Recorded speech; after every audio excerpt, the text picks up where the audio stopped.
me gusta recordarlo siempre. Cada vez que nos reunimos acá, cada uno de nosotros ha tenido una semana cargada, pesada, frustrante probablemente. Cada uno de nosotros venimos con cargas, pero la oportunidad de alabar al Señor es la oportunidad perfecta para rendir todas esas cargas, rendir todas nuestras emociones, llenarnos de la verdad bíblica, motivarnos, afirmarnos y animarnos con ella, con la palabra cantada. Y cuanto más en adoración, pues también la palabra predicada. Así que con su Biblia en mano, acompáñenme a la segunda carta a los Corintios, capítulo 12. Vamos a estar estudiando esta mañana los versículos 11 al 13. Segunda carta a los Corintios, capítulo 12, versículos 11 al 13. Yo lo estoy leyendo aquí en la Nueva Biblia de las Américas, por si le parece diferente. Segunda a los Corintios 12, del 11 al 13, dice de la siguiente manera: Me he vuelto insensato, ustedes me obligaron a ello, pues yo debiera haber sido elogiado por ustedes, porque en ningún sentido fui inferior a los más eminentes apóstoles, aunque nada soy. Entre ustedes se operaron las señales de un verdadero apóstol con toda perseverancia por medio de señales, prodigios y milagros. Pues, ¿en qué fueron tratados como inferiores a las demás iglesias, excepto en que yo mismo no fui una carga para ustedes? Perdónenme este agravio. Vamos a orar. Gracias, Padre. Gracias, Hijo. Gracias, Espíritu Santo, por su obra en la iglesia. Gracias, oh Dios, por tu palabra revelada.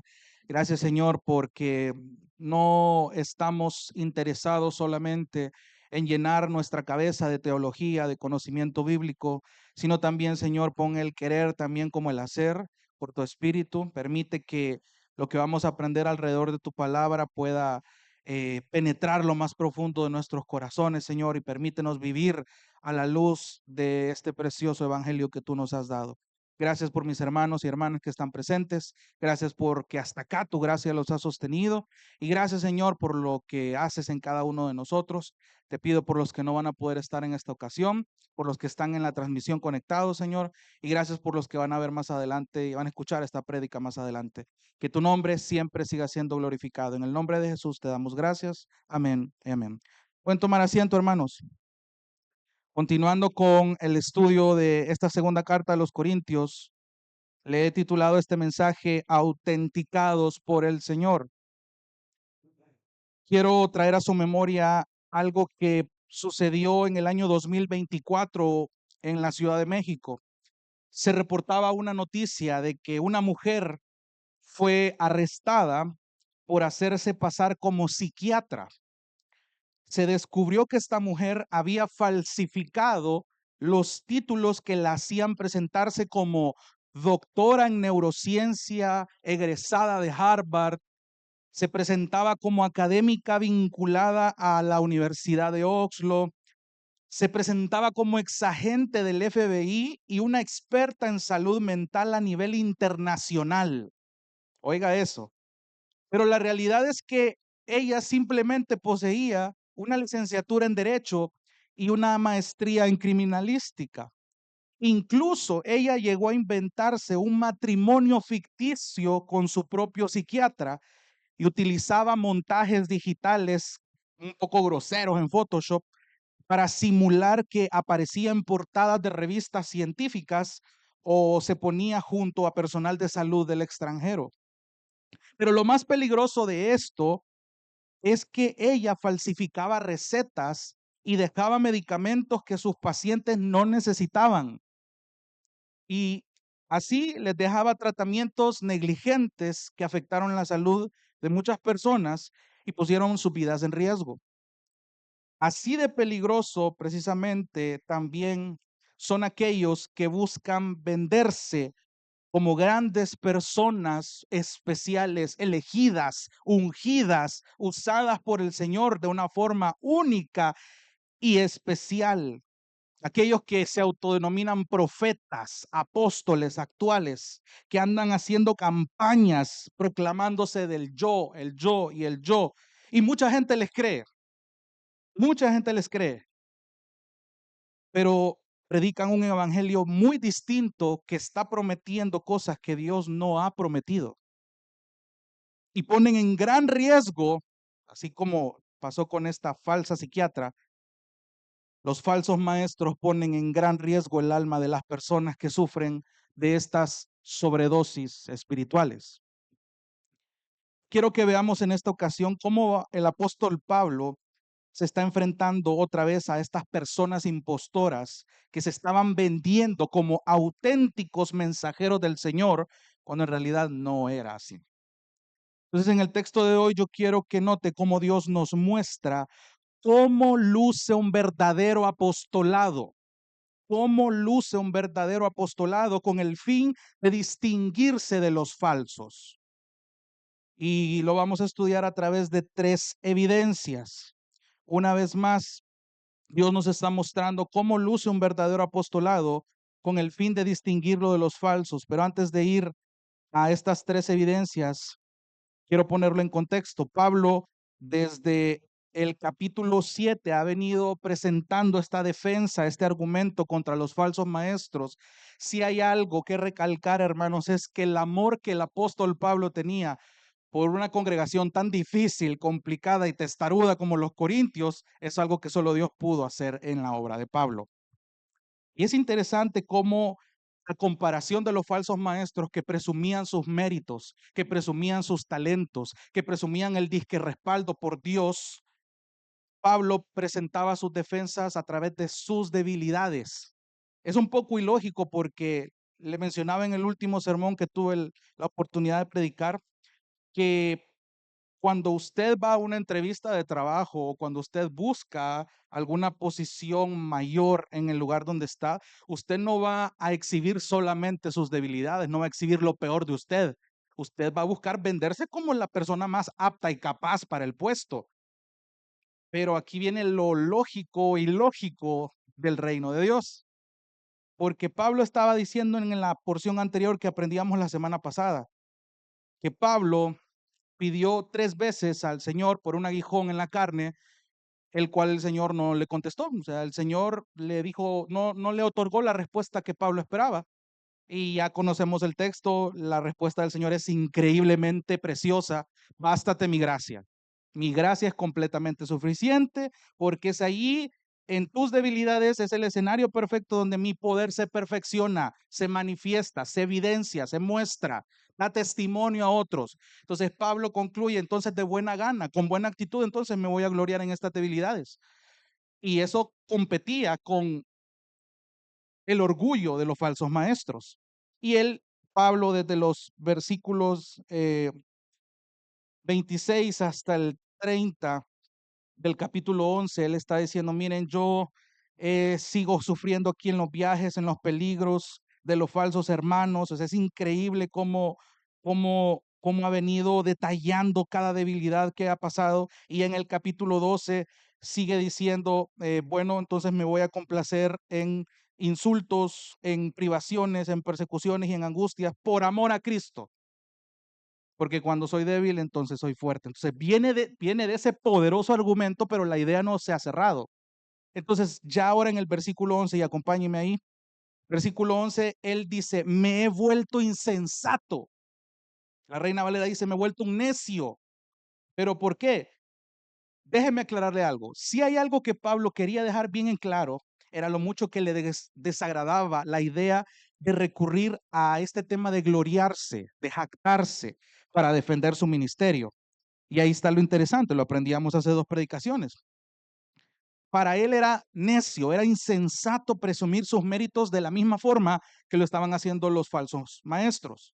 Pero esa jactancia fue necesaria debido a la influencia de estos impostores que tenían, así como agarrando el ejemplo de esta doctora que le mencionaba al inicio, estos falsos maestros tenían tan medicados espiritualmente a los corintios, tan mal medicados, que si hay algo que Pablo tenía muy claro, era aquel Proverbios en el capítulo 27, versículo 2, cuando dice que mejor te alabe el extraño y no tu propia boca, que mejor te alabe el ajeno y no tus propios labios. Y es interesante porque aquí vamos a entrar a la primer evidencia de cómo luce un verdadero apostolado. Evidencia número 1, posee una humildad cristocéntrica. Posee una humildad cristocéntrica. Versículo 11.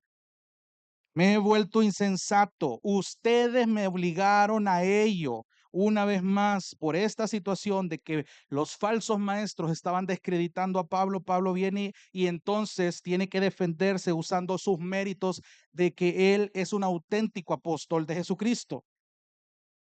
Y otra vez, hermano, piénselo bien, acuérdese del contexto. Lo triste de esta realidad es que buena parte de los corintios habían olvidado las enseñanzas de Pablo. Tenemos toda la primera carta para darnos una idea de qué es lo que estaba pasando. Pero ya a estas alturas, otra vez, se olvidaron de las enseñanzas, comienzan a desconfiar de Pablo, de su ministerio, en lugar de haberlo defendido de los impostores.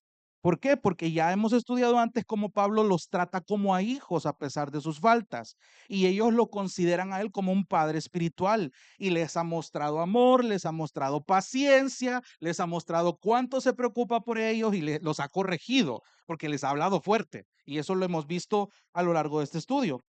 Y es por eso que Pablo esperaba que los corintios, bajo la palabra que usa la Reina Valera, lo alabaran, pero no en el sentido que usted cree. El sentido de la palabra original es elogiar, defender. Entonces, Pablo esperaba que los corintios defendieran a Pablo y a su integridad ante los falsos maestros, porque en teoría habían visto los frutos y el testimonio del ministerio de Pablo y de sus colaboradores. Entonces, si hay algo que el apóstol tenía claro es que él no era menos que estos falsos maestros. Siga leyendo el versículo 11.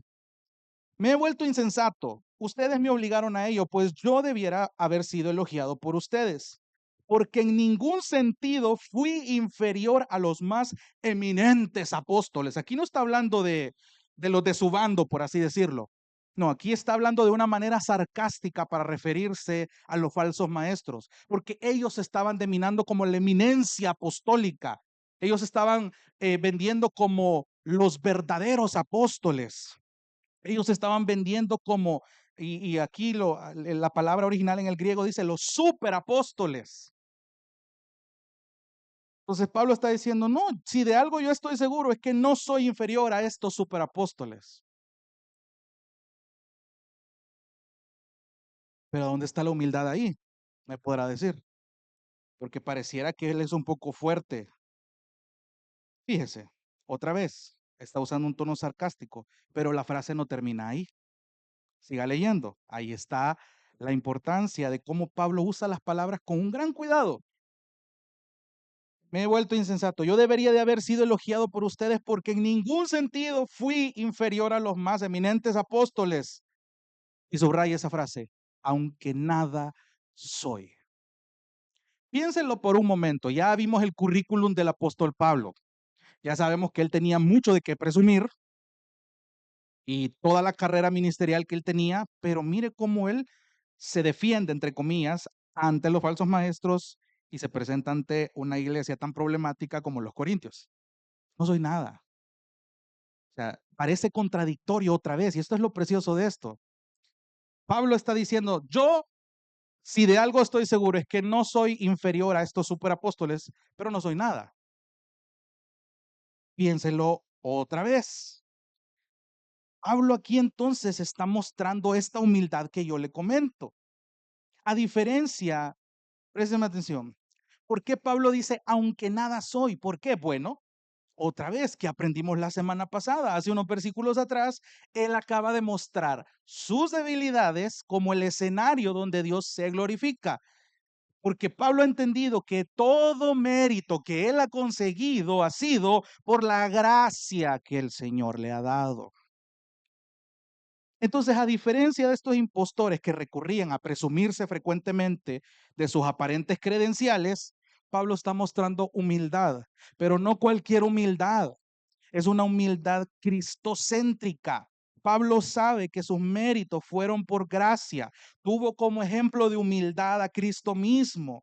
Por eso es que al conocer sus límites como ser humano, al negarse ser sanado de ese aguijón en la carne, él pudo ser más consciente del poder de Dios que lo sostuvo a pesar de que su petición fue negada. Si hay algo que a mí me marcó mucho el sermón pasado, hermanos, es esta maravillosa verdad que la gracia del Señor es suficiente para ser sostenidos ante cualquier dolor que podamos experimentar acá. Pablo lo entendió. Ojo, esa, esa precisamente es una humildad cristocéntrica, no pablocéntrica.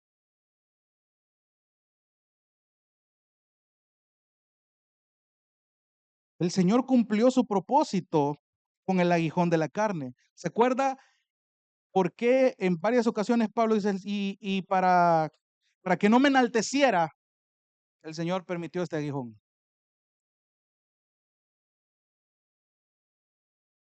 Y es interesante de nuevo, el Señor cumplió su propósito con el aguijón de la carne de Pablo, aún siendo alguien que fue arrebatado al tercer cielo.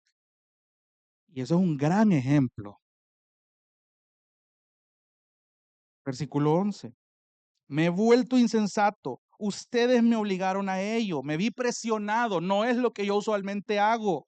Pues yo debiera ser, si, debiera haber sido elogiado por ustedes, porque en ningún sentido fui inferior a los más eminentes apóstoles, aunque nada soy. Tener claro completamente esta humildad de saber, de saber que pudieran existir argumentos más groseros para poder defenderse ante los falsos profetas, pero sin descuidar el testimonio que le estaba dando a una iglesia recién convertida.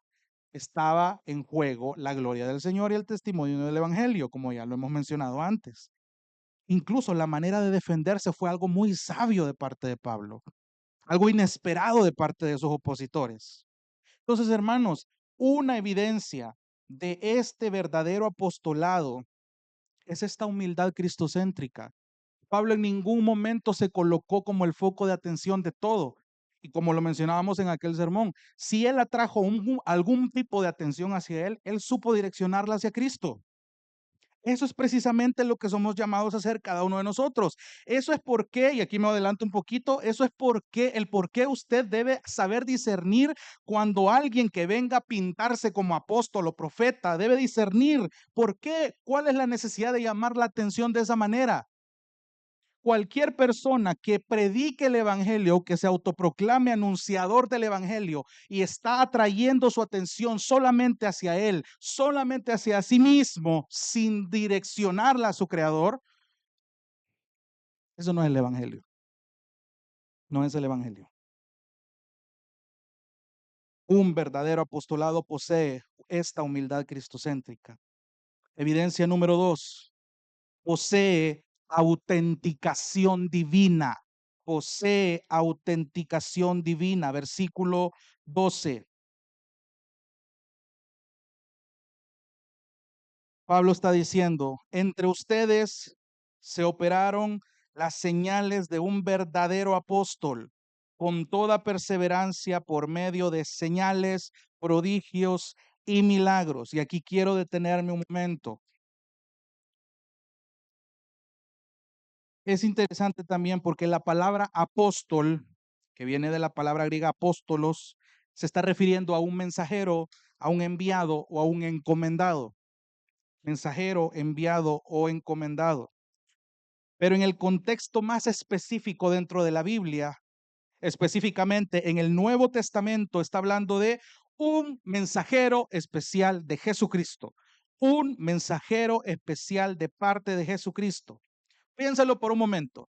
Mientras Jesús vino la primera vez, Él escoge a 12 personas y después a Pablo para que anuncien un mensaje de parte de Él, actuando como enviados por Jesucristo. ¿Para qué? Para poner el fundamento que les fue revelado y enseñado. ¿Pero el fundamento para qué? Para edificar la iglesia. Esa era la labor apostólica específica del por qué Jesucristo nombra a los apóstoles, nombra a los primeros 12. Grábeselo bien, hermano, porque hay muchos que sacan pasajes de contexto para autoproclamarse apóstol. De nuevo, ya ahorita apóstoles de hoy día ya no hay. No bajo la norma bíblica. No, eso ya pasó. Pero ya vamos a llegar a eso. Jesucristo entonces, al nombrar a estos 12, les provee al consolador, a quien Según Juan 15:26, el Padre va a enviar en mi nombre, les dijo, y Él les enseñará todas las cosas y les recordará todas las cosas que yo les he dicho. Entonces, ¿qué implicaba eso? Y eso más adelante lo dice. Esto conllevaba para ellos que realizaran actos de poder genuinos que iban a tener el propósito, présteme atención, de autenticar o confirmar el apostolado que Cristo les otorgó. Autenticar al mensajero era autenticar el mensaje. Autenticar al mensajero equivalía a autenticar el mensaje. En otras palabras, hermanos, para tener el título de un apóstol genuino, usted tenía que ser enviado como tal por Jesucristo mismo. Usted tenía que haber sido testigo ocular de la vida, muerte y resurrección de Cristo. Y si es cierto que Pablo no estuvo presente en el ministerio de Cristo, él mismo se reveló cuando era Saulo en aquel entonces y él mismo es quien le revela a Ananías en su visión: ve a quitarle la ceguera porque él es mi instrumento escogido. Eso lo vemos en Hechos 9, para llevar mi nombre en presencia de los gentiles, de los reyes y de los israelitas, que yo le mostraré cuánto debe padecer por mi nombre. Eso fue lo que Jesús le reveló a Ananías que le dijera a Pablo. Bueno, a Saulo en ese momento, gracias. Entonces, y yo me atrevo, hermanos, a agregar otro requisito para ser apóstol de acuerdo a este último texto: padecer por el nombre de Jesucristo. Y es claro que no cualquiera estaba dispuesto a ello, mucho menos estos impostores. Acompáñenme por un momento a Lucas capítulo 6, versículo 13. Hermano Jonathan, ¿y de dónde saca que Jesús nombró a los apóstoles? Váyase a Lucas 6, versículo 13.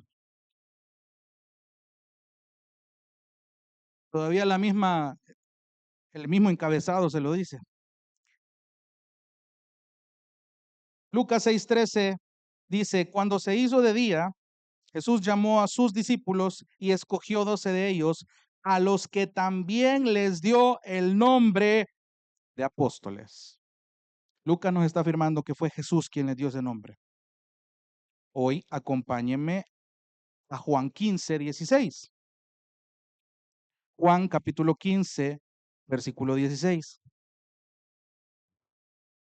Juan capítulo 15, versículo 16. Hablando del contexto de la vid y los pámpanos. Jesús viene hablando, desde el 15 leámoslo. Juan 15, 15. Jesús diciéndole a sus discípulos lo siguiente: yo ya no los llamo siervos, porque el siervo no sabe lo que hace su señor, pero yo los he llamado amigos, porque les he dado a conocer todo lo que he oído de mi Padre. Versículo 16. Ustedes no me escogieron a mí, sino que yo los escogí a ustedes. ¿Para qué? Y que su fruto permanezca, para que todo lo que pidan al Padre en mi nombre se lo conceda. Présteme atención porque este texto es bien estirado para alterar su significado. Fíjese bien de qué está hablando el contexto. El contexto está hablando de cómo es la importancia de que Jesús, como la vid y los pámpanos, permanezcan en él, porque separados de él no se puede hacer nada. Él les está diciendo: yo no, ustedes no me escogieron a mí, no crean que fue por voluntad suya. Yo los escogí de forma soberana, había un plan de por medio y los designé, los aparté, los envié para que vayan, y no solo vayan, que lleven fruto, fructifiquen, maduren y que su fruto permanezca. Es algo constante. Esta misión ya se las estaba cantando de antemano. ¿Para qué? Para que todo lo que pidan al Padre en mi nombre, ojo, pausa, piénselo bien. Si a estos 12 se les iba a dar esta clase de misión, él más adelante los equipa con el Espíritu Santo, quien los empodera en el sentido de la palabra correcto, y les da el anhelo, la capacidad de poder cumplir esto, de fructificar y de que esto permanezca y que anuncien el mensaje. Pregunto, ¿todo lo que pidieron los apóstoles fue plenamente material? Piensen un momento. A cualquiera se le iluminan los ojos y los oídos cuando dice, todo lo que pidan al Padre en mi nombre se lo va a conceder. Y todos dicen, amén. Aquí no está hablando de carro, no está hablando de casa, no está hablando de una puesta del sol en la playa solo para usted, no está hablando de bienes materiales, de riquezas, no.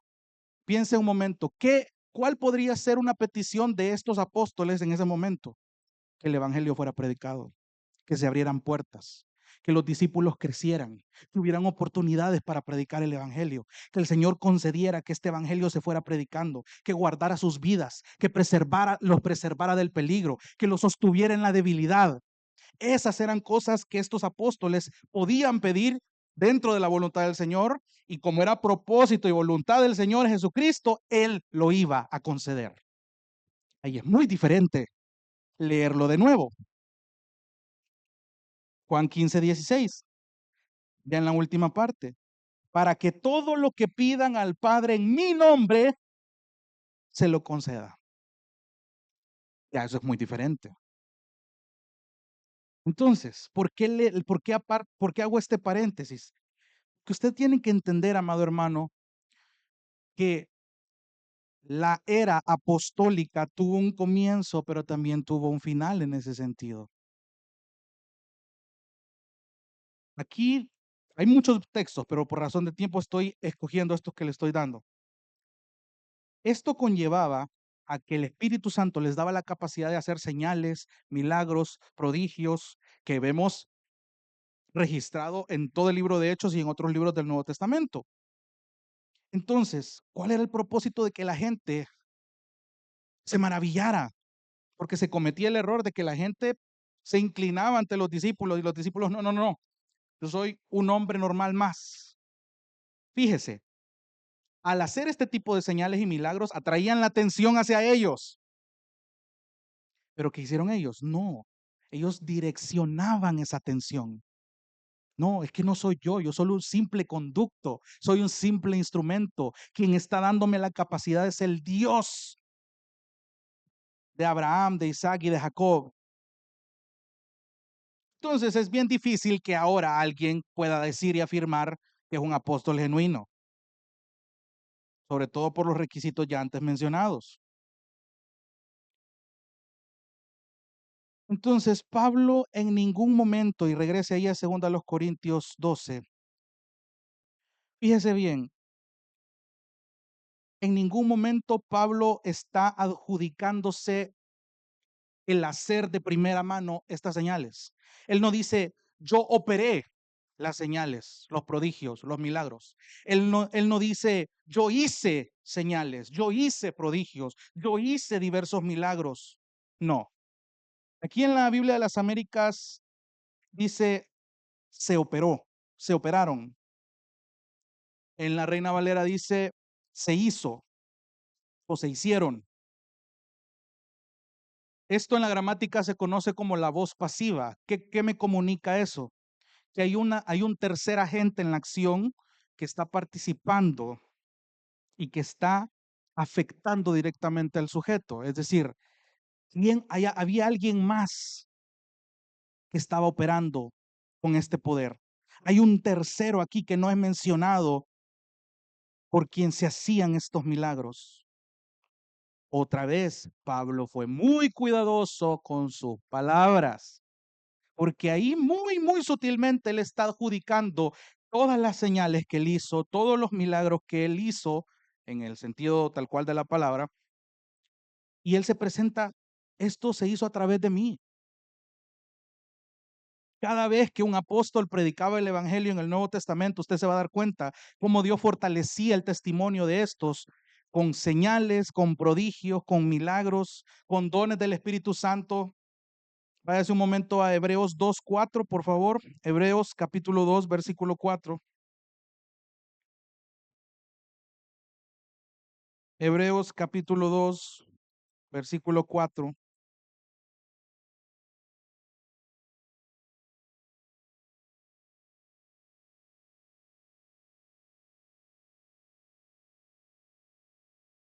Él viene hablando del peligro y la advertencia de descuidar una salvación tan grande. El autor de Hebreos dice, la cual después que fue anunciada primeramente por medio del Señor, nos fue confirmada por los que la oyeron. Está hablando de los apóstoles. Dios, versículo 4, testificó junto con ellos, tanto por señales como por prodigios y por diversos milagros y por dones repartidos del Espíritu Santo según su propia voluntad. Le voy a dar algunos textos para que los anote. ¿Qué clase de señales hizo Pablo? Bueno, en uno de sus viajes misioneros, Pablo restauró a un hombre lisiado, Hechos 14 del 8 al 10. Hechos 14 del 8 al 10. Él expulsó demonios, él sanó enfermos. Eso está en Hechos 16, 18. Hechos 16, 18 y Hechos 19 del 11 al 12. Hechos 19 del 11 al 12. Resucitó muertos también. Hechos 20, 10. Hechos 20, 10. Entonces, regresando a segunda carta a los Corintios, otra vez, preste atención, Pablo, de por sí antes de ser comisionado por Cristo mismo y a través del Espíritu Santo, él hizo todas estas señales. Si antes de esto, de que Cristo se le revelara, él ya tenía un currículum bien pesado, ¿cuánto más después que Cristo se le revela y ahora lo transforma y lo hace predicador a los gentiles? ¿Cuánta más razón de poder presumir tenía? Este tipo hacía señales, milagros, y sí, hermano, hemos llegado a la conclusión de que Satanás también tiene el poder de hacer señales, milagros y prodigios. ¿Cómo entonces usted puede discernir? Porque a cualquier persona puede venir aquí a El Salvador y autoproclamarse apóstol y puede hacer señales, puede aparentar sanar gente, puede hacer grandes milagros. Eso no lo exima, no lo exima. ¿Cuál es, pero otra vez, cuál es la evidencia, en primer lugar, si esta persona hay una humildad cristocéntrica, si la atención se dirige a Cristo, hay una buena señal, y si, como hemos visto en esta segunda evidencia, hay una autenticación divina? Bueno, probablemente sí, pero a la luz de la Biblia entendemos que esa autenticación tenía fecha de caducidad y ya tenía un propósito que hoy ya está cumplido. Entonces es muy difícil, muy difícil. Fíjese ahora, de nuevo, y voy a insistirle con esto, porque esto es lo que se está viendo hoy en muchas partes del mundo. Gente está siendo engañada por falsos maestros, con falsas señales. Y digo falsas señales porque aparentan ser reales, pueden ser reales, pero probablemente su propósito no sea exaltar a Cristo. Entonces, fíjese cómo Pablo se despide de los romanos. Váyase a Romanos 15. Romanos capítulo 15. Romanos capítulo 15, versículo 18. Romanos capítulo 15, versículo 18.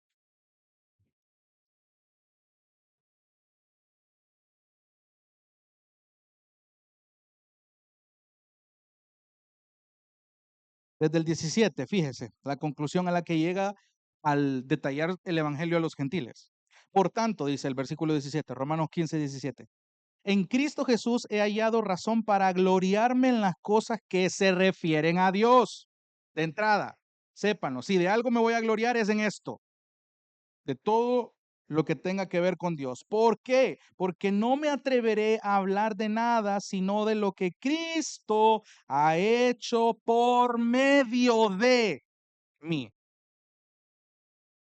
para la obediencia de los gentiles en palabra y en obra, con el poder de señales y prodigios en el poder del Espíritu de Dios, de manera que desde Jerusalén y por los alrededores hasta el Ilírico he predicado en toda su plenitud el Evangelio de Cristo. De esta manera me forcé en anunciar el Evangelio, no donde Cristo ya era conocido, para no edificar sobre el fundamento de otro. Preste atención. Pablo estaba bien consciente que él no era el único apóstol en esa época. Habían otros comisionados por Jesús también que estaban colocando el fundamento de lo que iba a ser la iglesia.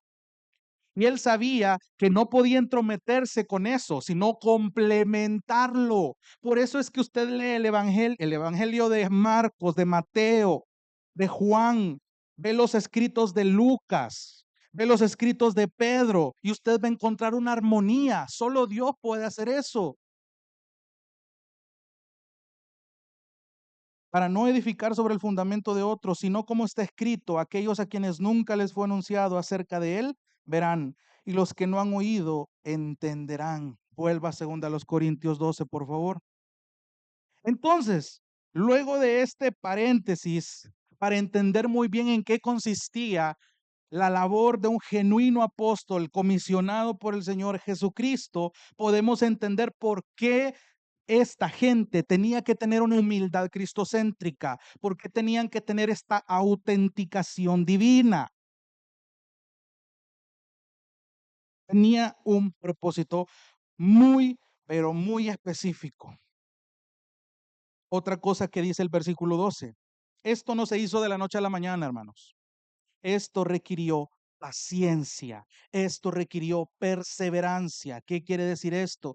Que básicamente esto se tomó su tiempo. Los corintios no fueron perfeccionados de la noche a la mañana. Si después de varias cartas ellos seguían cayendo en lo mismo y se comportaban peor, eso requería paciencia.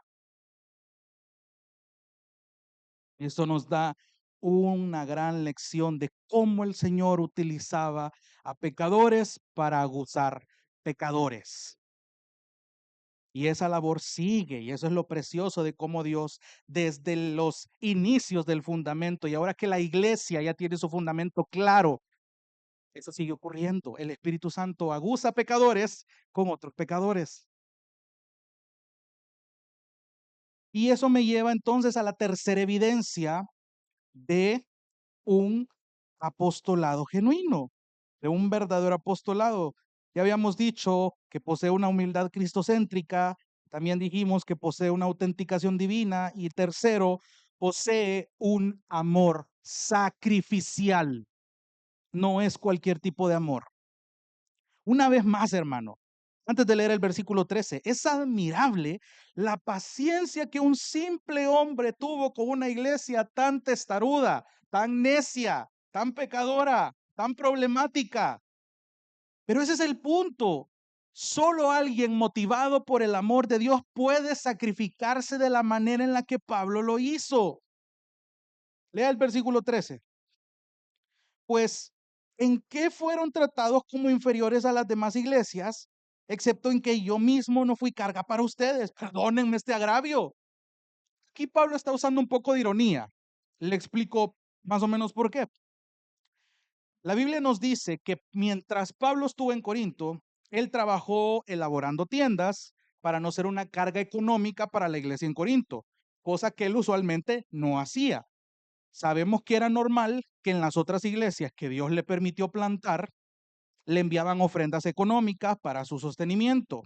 Incluso en el contexto griego, cuando un filósofo llegaba a una plaza central y se ponía a predicar o a filosofar o a tener una gran oratoria y anunciaba su mensaje en público y era digno de ser escuchado, una manera de recibir reconocimiento de la gente que lo escuchaba y validaba su mensaje era dándole dinero.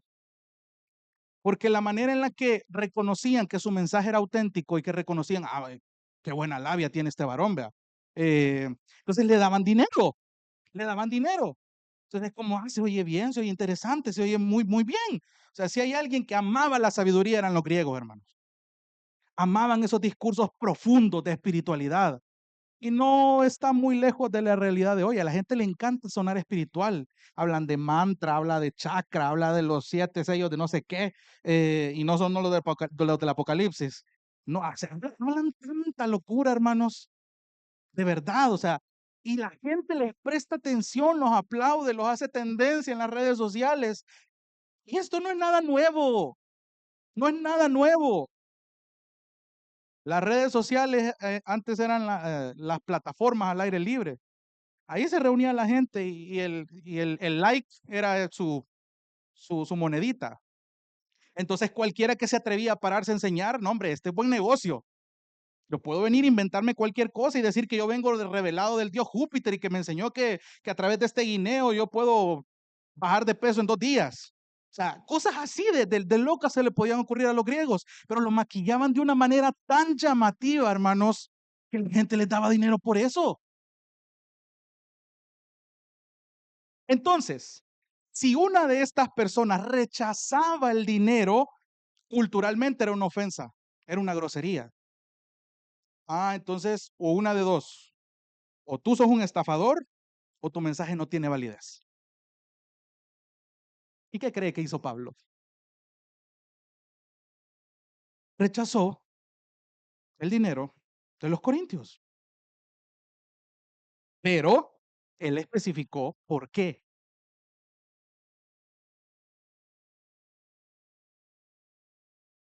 Entonces, esto tiene un gran peso, hermanos. Piénsenlo bien. Por esto es que los impostores aprovechaban justo lo que yo le acabo de mencionar para desacreditar a Pablo. No, si este no está aceptando dinero, este no es de fiar. No, no, no, no, no. Corintios, no le presten atención a ese hombre. Ese hombre no es de fiar, no es confiable, no es alguien íntegro. Si les aceptara dinero, eso significa que bajo nuestra cultura su mensaje es válido, es un hombre muy sabio. Pero ¿qué te dice que él? No, no, no, no, no. O sea, esa falsa modestia. No, no, no, no. A mí no me den dinero. Él hace sus tiendas. Ellos aprovecharon todo esto para desacreditarlo y convencieron a muchos corintios de que posiblemente Pablo no estaba siendo sincero con su ministerio. Pero acá está esta otra cualidad que ya vimos, la paciencia, la perseverancia con la que Pablo estuvo con ellos. No cualquier persona tiene la paciencia de aguantar ovejas problemáticas como los corintios y seguir mostrándoles amor. No cualquier ser humano está dispuesto a aguantar a una persona que una y otra vez lo lastima. Es sentido común. Pero en el Evangelio esto tiene un propósito.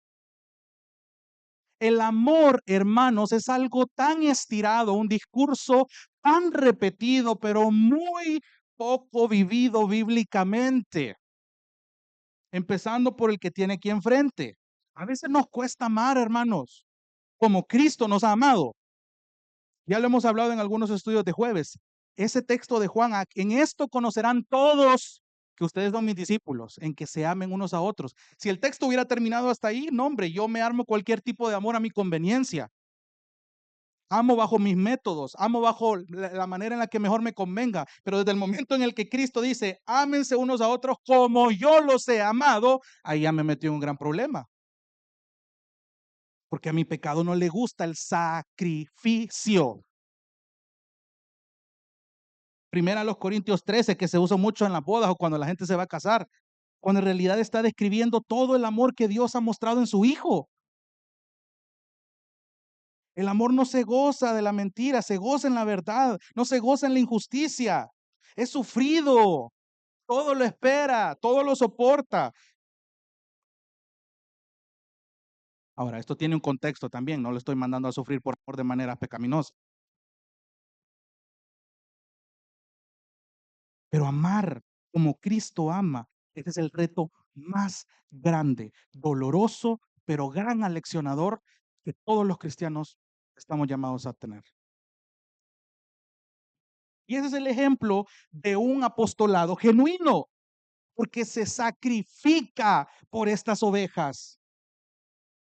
Pablo dispuso su vida misma, sus debilidades expuestas, vulnerarse ante pecadores con tal de que el mensaje fuera proclamado y que Cristo y la causa del Evangelio triunfaran en esta discusión para que el Evangelio siguiera su curso y el fundamento de la iglesia quedará puesto. Esa fue la labor no solo de Pablo, de todos los apóstoles que andaban en la misma. Pablo genuinamente se preocupó por sus hermanos y es por ello que no quiso ser esta carga para ellos. ¿A dónde dice eso? Váyase unos capítulos atrás. Segunda a los Corintios 11, versículo 9.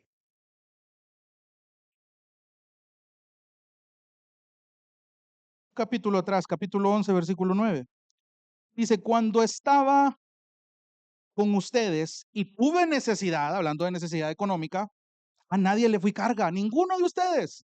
Porque cuando los hermanos llegaron de Macedonia, suplieron plenamente mi necesidad, suplieron exactamente lo que yo necesitaba, no le dieron 1 millón de monedas, que es de otra que también estiran de texto. Ya vea, el apóstol Pablo lo mantenía con un montón de plata, hermano. ¿A dónde dice eso? ¿A dónde dice eso? La palabra plenamente está hablando de justo, lo necesario. ¿Para qué? Para mi necesidad. Suplieron plenamente mi necesidad y en todo me guardé y me guardaré de serles carga. Porque posiblemente Pablo, al aceptar la ofrenda, la gente corintia iba a pensar, ah, bueno, este es uno más de los que andan en la plaza filosofando. Hasta en ello Pablo fue cuidadoso, fue sabio, y esta sabiduría venía del Espíritu Santo. Por eso es que si usted lee el versículo 13, está haciendo una pregunta irónica, que dicho de otra manera es, señores, ¿acaso ustedes sienten que yo los he tratado de manera distinta, de mala manera a otras iglesias? ¿En qué piensan ustedes que yo los he tratado de forma inferior a otras iglesias? ¿Saben la única diferencia de trato que han tenido ustedes con otras iglesias? Es que yo no les cobro, es que yo no les pido esta ayuda, que por mi cargo apostolar sí tendría el derecho, pero me abstuve de serles carga a ustedes. Entonces él de manera muy irónica dice, bueno, perdónenme por este agravio. Si esto para ustedes representa una ofensa, perdónenme por este agravio, porque no es esa la intención. Mi propósito de no ser carga económica para ustedes tenía un sentido, y es mostrarles a Cristo, mostrarles este amor, mostrarles la gran preocupación de que ustedes estén prestándole atención a esos superapóstoles más que al mensaje de Cristo. Ese es el sentido del versículo 13. Perdónenme este agravio. O sea, no es un perdónenme sarcástico, no, él está siendo irónico, que es muy diferente. Perdónenme si esto que consideran un agravio, perdónenme. O sea, si de verdad se ofendieron por esto, perdónenme de manera genuina. Pero no es eso. No estoy hablando de eso. No lo hice por esto. Entonces, hermanos, mi idea con esto, y usted se va a dar cuenta, que hay predicaciones donde probablemente hay aspectos muy prácticos en la teología, pero en este caso, este versículo toca un tema doctrinal muy importante. Amados hermanos, es necesario. ¿Para qué le va a servir esto en su vida cristiana? Usted tiene que saber distinguir un genuino apostolado y la misma Biblia se lo defiende para que usted sepa discernir entre los falsos que andan actualmente, sacando textos de contextos y le pueden hablar muy bonito, le pueden hacer muchos milagros, pero son falsos. Ese es el peligro que cada uno de nosotros corremos hoy. Esto no es nuevo. Si a los corintios les pasó, la iglesia hoy no está exenta de esa realidad. Y no necesariamente tienen que ser personas que se autodenominan apóstol, profeta, evangelista. No, un simple pastor que no esté predicando el evangelio tal cual puede caer en esta categoría de ser un impostor que está recetando medicación espiritual incorrecta, que así como la doctora que les comentaba al inicio, que se hacía pasar por alguien que no era y estaba recetando y envenenando a gente, el mismo efecto puede estar sufriendo la gente hoy. Muchos están siendo llevados al infierno de manera sutil, escuchando cosas que les motivan, que les encantan. Se creen campeones, se creen invencibles, se creen más que vencedor, pero en el contexto errado. Por eso es importante entender cuál era el propósito de los genuinos apóstoles, porque el propósito de las señales era autenticar al mensajero y al mensaje, porque de esa manera el fundamento para la iglesia iba a quedar puesto. Entonces, para ir aterrizando, váyase conmigo a Efesios capítulo 2, versículo 20.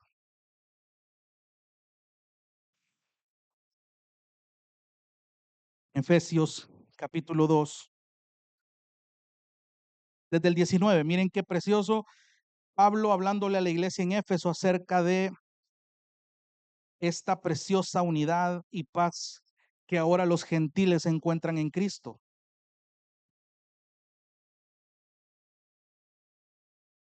Efesios 2:19. Así pues, ustedes, gentiles, efesios, ya no son extraños, ya no son extranjeros, sino que son conciudadanos de los santos y son de la familia de Dios.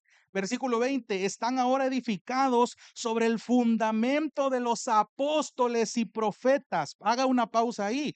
Para ese momento de la historia, cuando el escrito de Éfeso estaba siendo comunicado, los apóstoles seguían poniendo este fundamento, pero desde la perspectiva de Pablo era tan grande su convicción que ese fundamento ya estaba seguro, ya estaba culminándose. Están edificados, versículo 20, sobre el fundamento de los apóstoles y profetas. ¿Por qué incluye a los profetas? Porque desde el Antiguo Testamento se venía cantando este plan. Los profetas anunciaban a un cordero, a un Mesías, a un Salvador, a un restaurador. Entonces, todas esas revelaciones y enseñanzas pusieron un fundamento a donde la iglesia ahora está parado. Están edificados ahora ustedes, gentiles, sobre el fundamento de los apóstoles y profetas, siendo Cristo Jesús mismo la piedra angular, en quien todo el edificio bien ajustado va creciendo para ser un templo santo en el Señor. Y en Cristo también ustedes son juntamente edificados para morada de Dios en el Espíritu. Dicho de otra manera, el fundamento de los apóstoles y profetas siempre fue Cristo.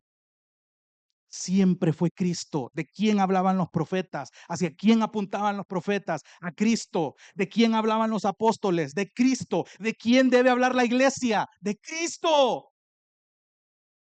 ¿Se da cuenta? Hay una unidad apostólica. En ese sentido, la labor ya se cumplió. No tiene sentido que alguien venga y se autodenomine apóstol cuando la labor y el propósito del apóstol ya tuvo una meta. Entonces, hermanos, quiero aterrizar esto un poco más. Después de esta teología, esta doctrina, ¿cómo entonces aplicamos esto a nuestra cotidianidad ya en este mundo? Número uno, recordarle de nuevo, no existen apóstoles hoy. No existen apóstoles bíblicos hoy. Cualquier persona que se autoproclame de esa forma es un falso maestro que enseña falsa doctrina, proclama un evangelio torcido.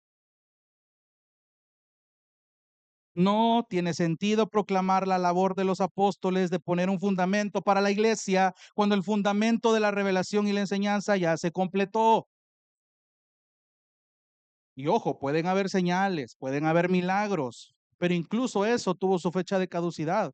Si usted sigue leyendo el Nuevo Testamento de forma cronológica, se va a ver que cada vez esas señales, esos milagros, esos prodigios ya no eran tan frecuentes como antes.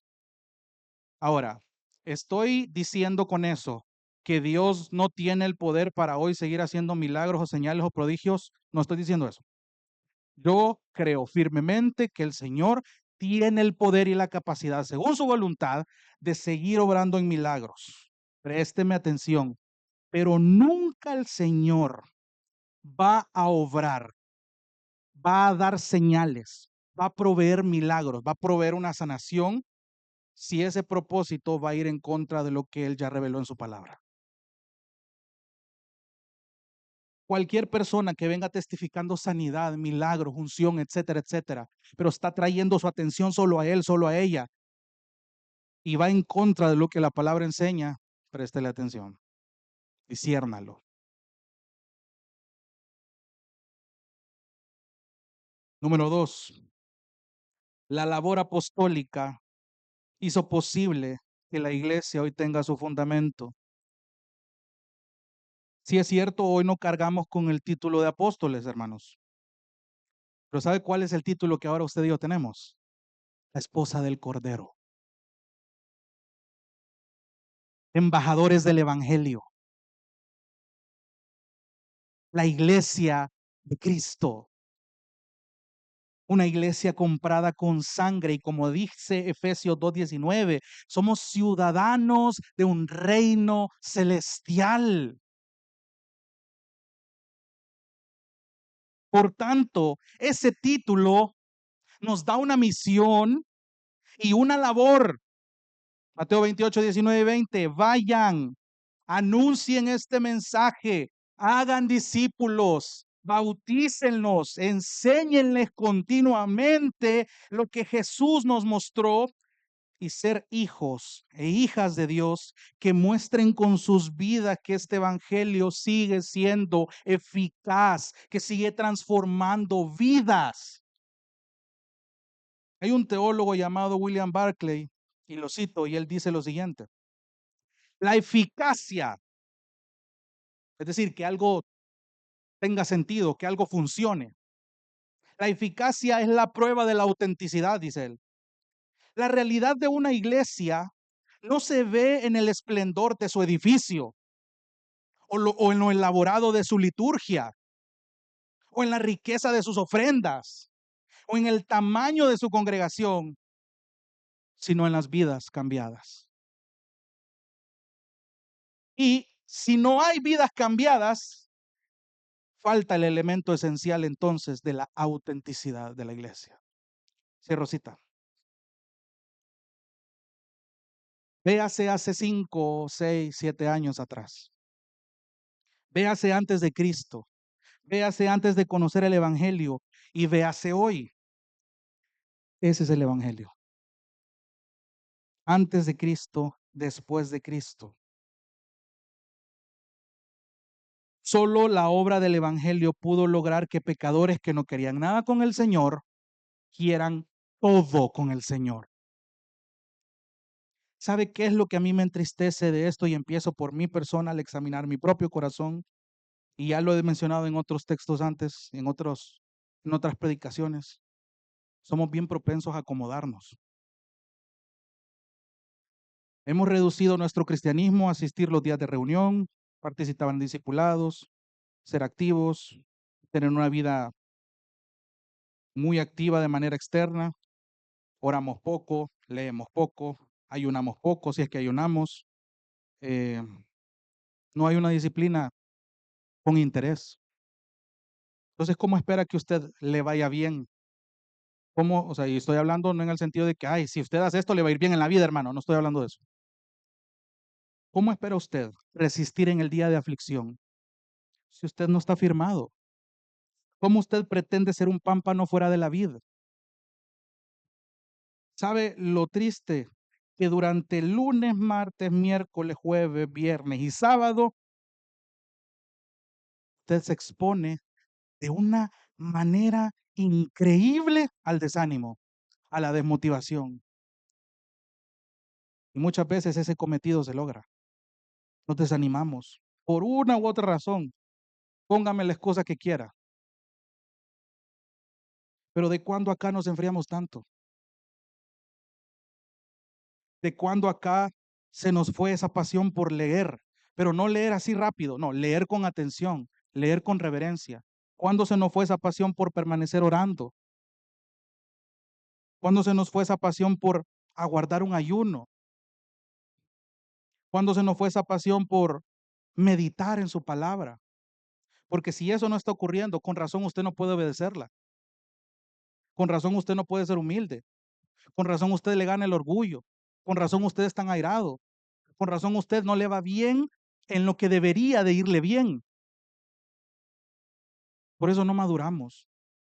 Por eso no crecemos. Y si esto a usted no le interesa, ¿qué pretende que va a ir a hacer a la eternidad?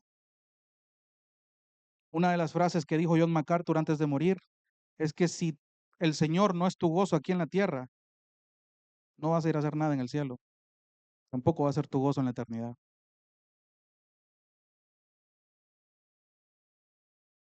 Entonces, mi llamado en esta mañana, hermanos, es que usted ore, pero también accione, actúe por ser esa iglesia que es autenticada por el Señor al mostrar su vida siendo transformada. No le estoy llamando a que usted se pinte como don cristiano perfecto, doña cristiana perfecta. No, muestre sus debilidades de manera prudente con las personas correctas con el fin de que el evangelio sea proclamado. Muéstrese como una vida transformada que está aprendiendo a renovar su mente por medio de la palabra. No se conforme a este siglo, transfórmese. Pero si usted no lee su Biblia, ¿cómo pretende que se va a transformar su mente? Usted me puede decir la última serie que está en tendencia. Ahorita usted se puede emocionar porque gana Argentina, que se fue a Alemania, que se fue a Paraguay. Usted me puede decir cualquier cosa que esté en tendencia, cualquier noticia. Pero si usted me habla del último estudio reciente que hizo y qué fue lo que le aleccionó Dios en su última aflicción, nos quedamos cortos. No estoy satanizando el mundial, lo estoy aclarando. Pero hermanos, si de verdad tenemos el fundamento ya que los apóstoles lograron, gracias al Señor, seamos la iglesia. Transformemos nuestro entendimiento a través de la palabra. Tengamos corazones humildes que se esfuerzan por amar al Señor, que aman a su prójimo, que se duelen por su pecado, que caen, que sufren, pero luchan por seguir adelante hacia la patria celestial, que ponen su mirada en las cosas de arriba y no las de este mundo. Me encantaba esta última alabanza que entonamos. No busques el gozo en lo terrenal, tampoco esperanza en lo temporal. ¿Por qué? Porque como iglesia buscamos un reino, anhelamos un reino, una ciudad que está fundada por Cristo. Ser autenticados por Dios es un privilegio hermoso al recibir, como dice Juan, que a todos los que le recibieron y a los que han creído en su nombre, les dio la potestad y el derecho de ser llamados hijos e hijas de Dios. Esa es su identidad. No me diga a mí: "Ay, que me siento un apóstol ahorita porque siento que el Señor me ha llamado". No, usted es algo más profundo. Ya eso ya tuvo su fecha de caducidad. Usted es la esposa del Cordero, es hijo de Dios, es hija de Dios, es un embajador del evangelio, un conciudadano del reino celestial. A mí esto me motiva y no quiero que esta motivación se acabe después de que acabe el culto. No quiero que esta motivación se me vaya cuando el domingo se acabe. Oro porque esta motivación a mí todos los días que yo me levante, entender en la situación en la que me encuentro, no importa, soy la esposa del Cordero. El Señor me está sosteniendo, por más que a mí me esté costando vivir esta vida, entender este cristianismo, amar a mi prójimo, a los que me lastiman. Quiero vivir motivado por esa realidad de que soy hijo de Dios, de que soy hija de Dios. Y esto a mí me hace darle un gloria a Dios por este evangelio, por la cruz donde Cristo pagó y por el consuelo que su espíritu nos da para resistir todos los días, hermano. Ese es el evangelio traído de la Biblia a la práctica. Algo que estamos aprendiendo con algunos hermanos es que mientras más tenemos conciencia de la cruz de Cristo, más grande se va a volver al estar presente de qué tan majestuoso es el Señor y qué tan pecador yo soy. Mientras yo no pierda de vista esas dos realidades, la cruz la voy a tener presente siempre. Ese es el evangelio traído a lo cotidiano.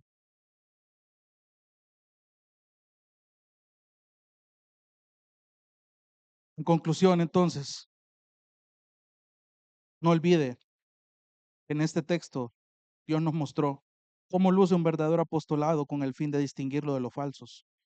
No olvide estas tres evidencias: humildad cristocéntrica, autenticación divina y amor sacrificial. No somos apóstoles, pero somos llamados a una humildad cristocéntrica, no pablocéntrica, no Jonathan céntrica, y póngale su nombre. No somos apóstoles, pero creemos en que Dios sigue teniendo el poder para hacer milagros que nunca van a contrariar lo que su palabra dice, porque ya tenemos la palabra profética más segura, donde el fundamento de los apóstoles y profetas descansa en la piedra angular que es Cristo. No somos apóstoles, pero somos llamados a mostrar un amor sacrificial. En esto todos van a conocer que somos suyos, si nos amamos unos a otros como Él nos ha amado. Hermano, y para vergüenza mía lo digo, solo hoy en la mañana yo fracasé con eso al ver que un camión se me metió mientras iba manejando. Se me fue el amor por el prójimo. Y entonces puedo volver a esto y pedir perdón. Cuesta, hermano. Lidiamos con pecadores igual o peores que nosotros todos los días. ¿A dónde va a encontrar entonces la motivación y el ánimo que necesita? Vuelva al fundamento. Vuelva al fundamento. Vuelva al fundamento. Mire el ejemplo de Pablo. Tenga esta humildad. Mateo 11:30, lo estábamos viendo con unos hermanos también y nos encantó. Vengan a mí, dice Jesús, todos los que estén cargados, cansados, yo los voy a hacer descansar. Tomen mi yugo, aprendan de mí, dice Jesús, que soy manso y humilde de corazón y entonces van a hallar descanso para sus almas, para sus almas. ¿Por qué? Porque podemos ser humildes a nuestra manera, a nuestra conveniencia. No, aprendan de mí, dice el Señor. No de tu método, no de tu coach, no del youtuber que más te gusta, no del predicador que ves en redes. Aprende de Cristo a ser manso y humilde. Y entonces vas a hallar el reposo que tu alma necesita en este mundo tan caótico. Porque mi yugo es fácil, dice el Señor, y mi carga es ligera. Otra traducción dice agradables. Por tanto, iglesia del Señor, iglesia de gracia y verdad, levantémonos, alabemos al Señor, anhelemos su venida, crezcamos con nuestros hermanos y hermanas, compartamos nuestras cargas, luchemos con nuestros pecados, rindámonos continuamente al Señor, cumplamos la gran comisión, esforcémonos por ser mansos y humildes, anunciemos las buenas nuevas, vivamos a la sombra de estas buenas nuevas, cumplamos nuestra misión, terminemos la carrera, guardemos la fe y nunca apartemos la mirada del Señor. Vamos a orar. Dios te bendiga. Realmente es un privilegio para nosotros que puedas escuchar el mensaje de la palabra de Dios. Esperamos que Dios obre en tu vida grandemente a partir de lo que puedas escuchar y aprender a través de este sermón. Sin embargo, creemos que solo este sermón es insuficiente y no debería de suplantar por ningún motivo tu asistencia a una iglesia local. La iglesia local es el medio por el cual Dios obra en la vida de su pueblo. Te motivamos a que busques una iglesia sana donde congregarte o puedas contactarte con nosotros en nuestras redes sociales para que nos puedas visitar. Será un gusto poder servirte y que podamos juntos adorar a Dios en comunión con sus redimidos mientras aprendemos de su palabra. Que el Señor te bendiga.